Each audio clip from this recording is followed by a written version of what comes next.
Hello friends, welcome back to the channel. আশা করি তোমরা সবাই খুব ভালো আছো। আমরাও খুব ভালো আছি। আর দেখো, কালকে রাত্রে তো বৃষ্টি হয়েছে, প্রচণ্ড ঝড় বৃষ্টি হয়েছে। তো চারপাশে তো সবুজে সবুজ গাছপালা, একদম সকালবেলা মনোরম পরিবেশ, খুব ভালো লাগছে। তো তেমনভাবে সকালবেলা আসা হয় না, তো আজকে সকালবেলা এখানটায় এসেছি, তো এত ভালো লাগছে সকালে। আর যেহেতু আগের দিন বৃষ্টি হয়েছে, ওই জন্য আরও ভালো লাগছে। আর দেখো, যেহেতু গাছপালা আছে, তো মেনটেন তো আমার কিছুই করতে হয় না, সবই যা করে। আর বাড়িতে গাছপালা থাকলেও যেমন ভালো, আবার দেখো ঝড় বৃষ্টি হলে তেমন অসুবিধাও আছে, এগুলো সে পরিষ্কার রাখতে হয়। আর আমার যেহেতু মেয়েটা ছোটো, ওপর থেকে নিচে এসে ঝাড় দেওয়া সম্ভব না, তো ওই জন্য এগুলো সব এখন আমার মেয়েই করে। আর আমাদের জীবনের প্রত্যেকটা দিন যে সবসময় একই রকম হবে তা কিন্তু নয়, আর প্রত্যেকটা মুহূর্তও যে সবসময় আমার মনের মতো করে হবে তা কিন্তু নয়। তবে তার মধ্যে দিয়েও কিন্তু সবসময় পজিটিভলি ভাবতে হবে। নেগেটিভিটি মনের মধ্যে তো আনা একদমই উচিত না। মনের মধ্যে নেগেটিভিটি থাকলে কোনো কিছু চিন্তাভাবনা করাটাই ভুল।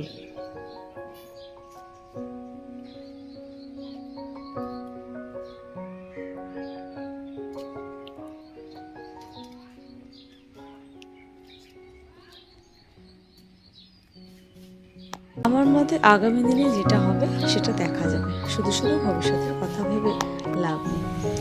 তো আমি যে এই কথাগুলো বলছি তার কারণ, দুদিন পরেই তো পয়লা বৈশাখ। তো প্রত্যেকবারের মতো এবারে পয়লা বৈশাখটা একটু অন্যরকম, কারণ মেয়ের শরীরটা একটু ভালো না। তো এই সমস্ত গায়ে র্যাশ বেরোলে তো বাড়িতেই থাকতে হয়, স্কুল টিউশন সব বন্ধ। আর হঠাৎ করে বাচ্চাদের এইরকমভাবে ঘরবন্দি করে রাখলে দেখবে ওরাও বোর হয়ে যায়, কিন্তু কিছু করার নেই, এটাই নিয়ম। তো সকাল থেকে দেখতে পাচ্ছ আকাশের মুখ ভার। তো এখন 8টা সাড়ে 8টার মতো বাজে, তাও দেখো আকাশটা কেমন কালো হয়ে এসছে, আবার মনে হচ্ছে বৃষ্টি নামবে। আর আমার এদিকে স্নান টান সবই হয়ে গেছে। তো সকালবেলা এখন তো পুজো টুজো দেওয়া যায় না, তো সকালবেলা এখন 3 বেলা শীতলা মায়ের যে জলটা ওখান থেকে নিয়ে এসেছি, সেটাই সারা বাড়ি দেওয়া হচ্ছে, আর ধূপ ধুনো দিচ্ছি। আর জলটা মেয়ের গায়ে হাতে পায়ে একটু মাখিয়ে দিতে হয় এই সময়টা।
তো দেখো ফ্রিজে তো সবজি ভরা আছে, কিন্তু কি রান্না করব কিছুই ভেবে পাচ্ছি না।